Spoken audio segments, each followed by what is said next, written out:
presented by Rimjim Music.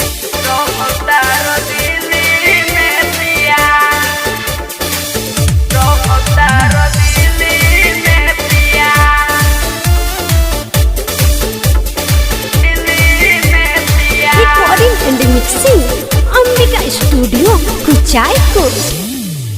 दिन दिन बढ़ल जाता जवाना के वजन हो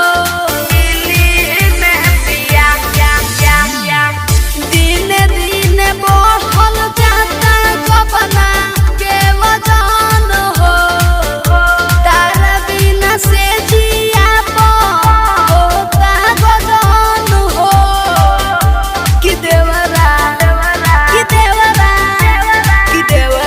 तूर दी कोमड़ी या के किली हो रहता रो दिल्ली में पिया कि देवरा तूर दी कोमड़ी या के किली हो रहता रो दिल्ली में पिया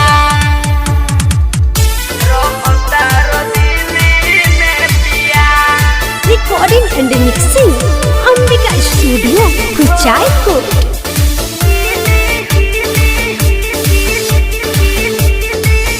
बढ़ता उछनर जब होता अन्हार हो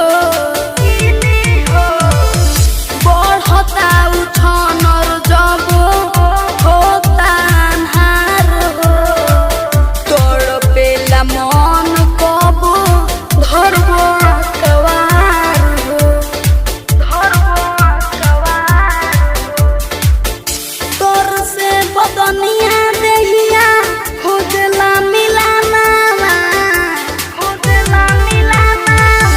तोर से बदनिया देहिया खोजला मिलाना तो लगबो खोजे पिया बाद में न मिली हो रहता रो दिल्ली में पिया तो देवरा तूर दी के वड़िया के किली हो रहता रो दिल्ली में पिया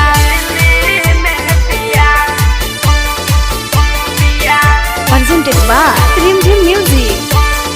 Recording and mixing Ambika Studio Kuchaipur.